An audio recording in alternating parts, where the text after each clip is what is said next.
देवी, मैंने अपने वचन के अनुसार आपका न्याय कर दिया है। अब ये सब कुछ आपका है, इसे स्वीकार करें और मुझे आज्ञा दें।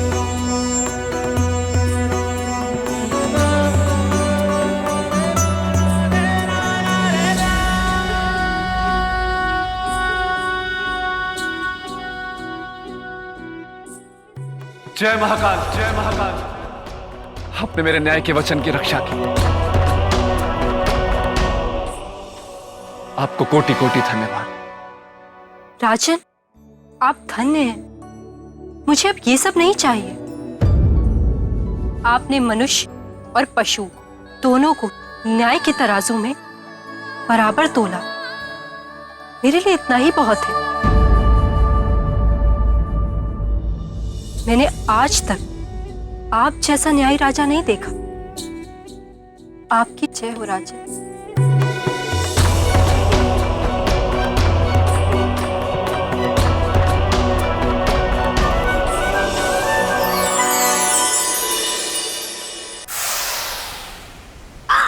वाह वाह वाह पहले जैसा हो गया। वाह वाह राजा भोज तो गुफा में पहुंच गए।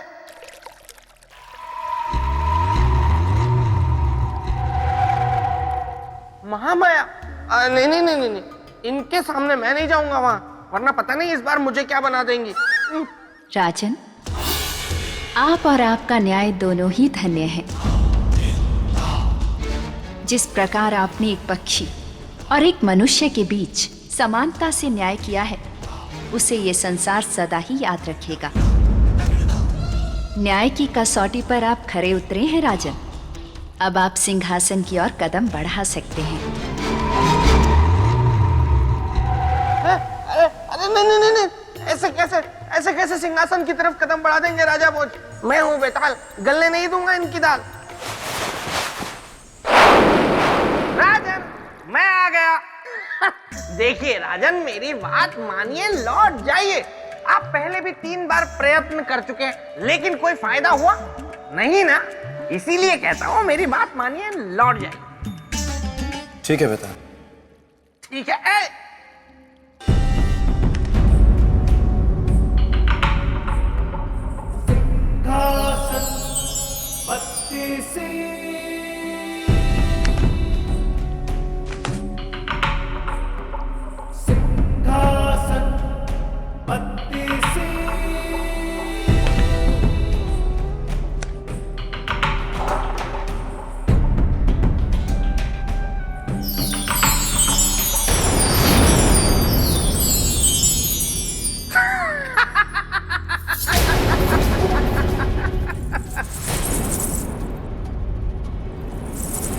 पायल की छन छन।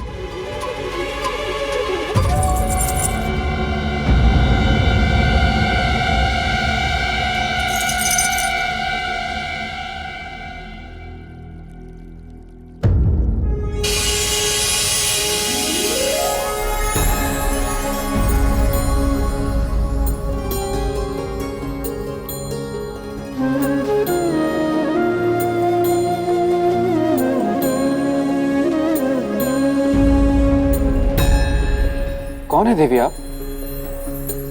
बताइए तो जाने। देवी, भला मैं आपको कैसे बता सकता हूँ? मैं तो आपको पहली बार देख रहा हूँ। चलिए कुछ संकेत देती हूँ। मैं चंचल, कोमल, चितवन, रस, रूप और गंध की मैं दीवानी। आप बताइए। नहीं बता सकता देवी, कृपया आप स्वयं बता दें। ना रजनीगंधा ना अश्वगंधा, चित्रगंधा है मेरा नाम। चरित्र की पुतली होने के नाते चरित्र को परखना है मेरा काम। चरित्र की देवी चित्रगंधा, राजा भोज का आपको प्रणाम। राजन, आइए आइए आइए आइए। इस सिंहासन बत्तीसी को केवल वही प्राप्त कर सकता है जो महान सम्राट विक्रमादित्य की तरह चरित्रवान हो। और उनकी तरह चरित्रवान होने का अर्थ है आसमान से तारे तोड़कर लाना।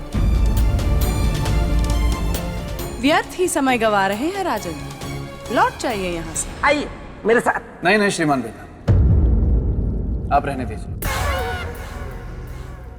देवी क्षमा करिएगा, भले ही आपकी दृष्टि मैं सिंहासन के योग्य ना, पर जब यहां तक आया हूं तो सम्राट विक्रमादित्य की चरित्र की कथा को सुने बिना नहीं जाऊंगा। ठीक है, तो फिर सुनिए। एक समय की बात है, इंद्र ने स्वर्गलोक में एक सभा का आयोजन किया। उस सभा में यह तय किया जाना था कि संसार में सर्वश्रेष्ठ गुणों का प्रतीक कौन है। आदरणीय ऋषिगण, इस सभा के आयोजन का उद्देश्य है गुणों के आधार पर प्रतीक स्वरूप मनुष्यों की घोषणा। जिस प्रकार सब देव किसी न किसी शक्ति के प्रतीक हैं, उसी प्रकार पृथ्वी लोक के मनुष्य भी किसी न किसी गुण के प्रतीक हैं। अब मैं गुरु बृहस्पति देव से आग्रह करूंगा कि गुणों के प्रतीक रूप उन मनुष्यों की घोषणा करें। संसार में चरित्र के प्रतीक हैं चक्रवर्ती सम्राट विक्रमादित्य। ये कैसी अर्थहीन बातें कर रहे हैं देवगुरु बृहस्पति? एक राजा चरित्र का प्रतीक नहीं हो सकता, वो विलासिता का प्रतीक है। और आप हम ऋषियों का अपमान कर रहे हैं, घोर अपमान कर रहे हैं। यदि आपको लगता है कि विक्रमादित्य चरित्र का प्रतीक है, तो उसे इसकी परीक्षा देनी होगी, और मैं स्वयं लूंगा उसकी परीक्षा।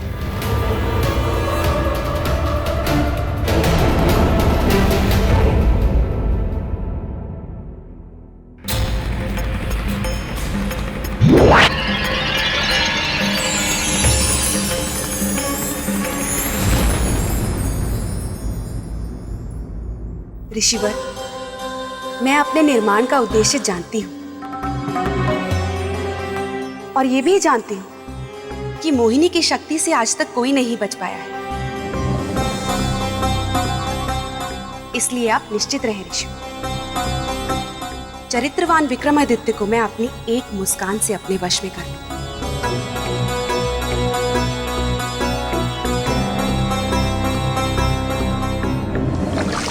ओम सूर्य देवाय नमः। ओम सूर्य देवाय नमः। ओम सूर्य देवाय नमः। ओम सूर्य देवाय नमः। ओम सूर्य देवाय नमः। सम्राट विक्रमादित्य, आज तुम्हारा धर्म, तुम्हारी भक्ति और तुम्हारा चरित्र सब मेरे रूप के बहाव में बह जाएगा। ओम सूर्य देवाय नमः। ओम सूर्य देवाय नमः। ओम सूर्य देवाय नमः। ओम सूर्य देवाय नमः। ओम सूर्य देवाय नमः। ओम सूर्य देवाय नमः। ओम सूर्य देवाय नमः। ओम सूर्य देवाय नमः।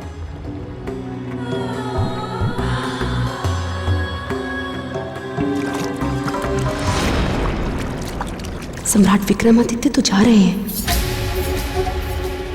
हमें इन्हें रोकना होगा।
राजन, क्या एक पुरुष के चरित्र पतन के लिए केवल स्त्री दोषी होती है? देवी, अगर आप ऐसे आसान आसान प्रश्न राजन से करेंगे तो ये उन कठिन कठिन प्रश्नों के लिए कैसे तैयार हो पाएंगे जो आप इनसे आगे करने वाली हैं? राजन, जरा इधर आइए। आगे आपसे जो प्रश्न देवी करने वाली है वो बहुत ही भयानक, भयंकर, जटिल, जड़ियल, कठिन प्रश्न आने वाले हैं। अपने सम्मान का जुलूस निकलवाने से अच्छा है यहां से निकल चलिए। घोड़ा उड़ गया है, बाहर घास खा रहा है। बेताल, तुम अपनी हरकतों से कभी बाज नहीं आओगे। तुम्हारा यहाँ रुकना ठीक नहीं है। नहीं देवी, मैं एकदम शांत रहूंगा। तुम्हारी प्रेत भूमि में तुम्हारी कमी खल रही है। नहीं खल रही है। तो राजन, क्या उत्तर है आपका? देवी, चरित्र का पतन स्त्री से नहीं, मन में उठ रही काम वासना, मद, मोह, लोभ, इन सब के कारण होता है। जिस मनुष्य ने इस पर विजय पा ली वही सच्चा पुरुष है। तो ठीक है, देखते हैं सम्राट विक्रमादित्य अपनी काम वासना, मद, लोभ पर विजय पा सके या नहीं।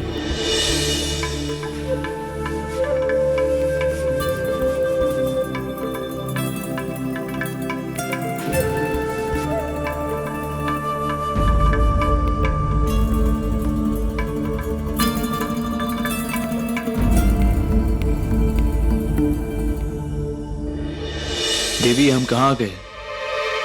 कौन से लोक में? श्रृंगार लोक। श्रृंगार लोक? हाँ, श्रृंगार लोक। और हम हैं यहाँ की रानी, रानी प्रियंवदा। हमारा आतिथ्य स्वीकार करें।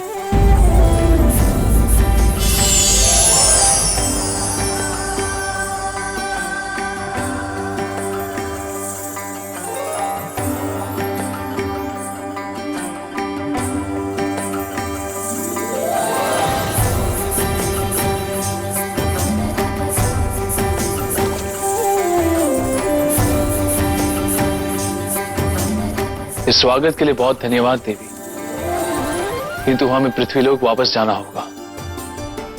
क्षमा करें सम्राट, किंतु अब ये संभव नहीं। दासियों, सम्राट को हमारे रंग महल में ले आओ। देवी, हम रंग महल नहीं, यहां से वापस पृथ्वीलोक जाएंगे।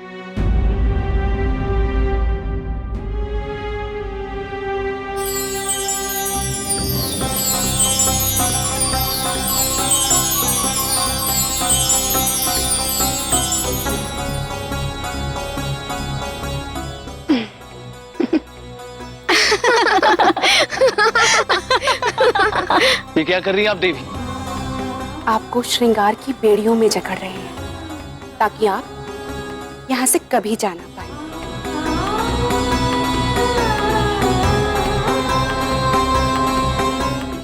देवी, क्या प्रियंवदा सम्राट विक्रमादित्य को प्रेम की बेड़ियों में बांध पाए?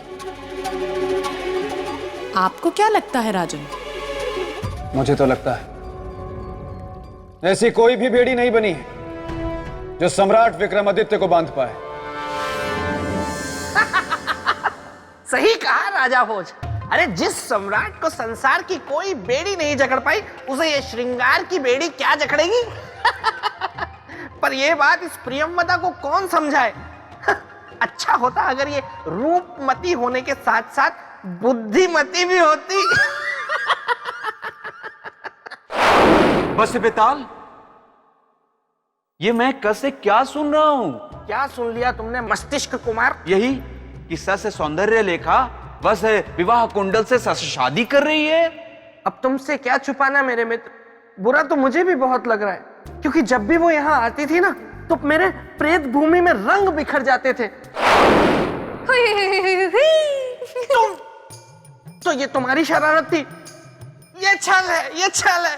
तुमने मेरे मित्र का रूप धरकर मुझे छला है। हाँ मेरे प्यारे बेताल, वरना ऐसे थोड़ी ना तुम गलने देते मेरे प्रेम की दाल। हाँ, मैं तो पहले ही समझ गया था कि मेरे मित्र मस्तिष्क कुमार के रूप में तुम आई हो, मैं ऐसे जाल में फंसने वाला नहीं हूँ। हुई हुई हुई हुई। ठीक है, अगर तुम हो विश्वामित्र जैसे मेरे बेताल, तो मैं भी हूँ बेताले जैसे रति। तुम्हारी तपस्या तोड़ के ही दम लेगी और तुम्हें ही बनाएगी अपना पति।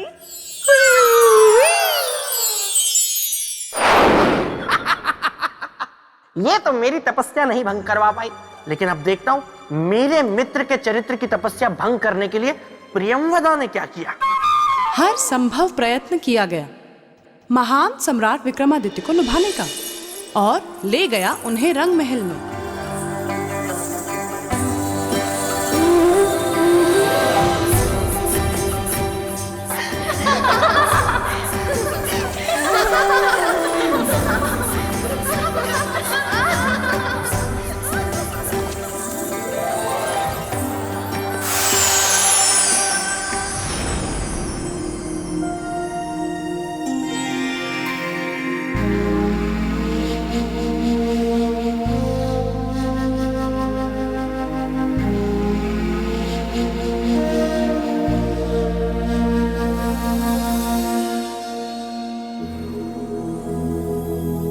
राजन, हमें आपसे प्रेम हो गया है। परंतु हमें आपसे सहानुभूति है। क्यों? प्रेम क्यों नहीं? क्योंकि आप हमारे प्रेम के योग्य नहीं हैं। क्यों? आप में हृदय नहीं? हमारे पास हृदय है देवी, परंतु हमारे हृदय में हमारी पत्नी है। भूल जाइए उन्हें और हमारे साथ यहाँ श्रृंगार लोक में वास कीजिए। चिरयौवन के स्वामी रहेंगे और कभी बूढ़े नहीं होंगे। अपने यौवन के लिए हम अपने चरित्र का त्याग नहीं करेंगे देवी। राजन, ये जो बात आपने अभी इतने विश्वास से कही है, यदि हम आपको छू भर भी लेना, तो आपका ये विश्वास ओस की बूंद की भांति उड़ जाएगा और आप सब कुछ भूल जाएंगे, सदा सदा के लिए, और खो जाएंगे केवल हमारे प्रेम के भंवर में। तो लीजिए, आप अपनी इच्छा पूरी कीजिए देवी।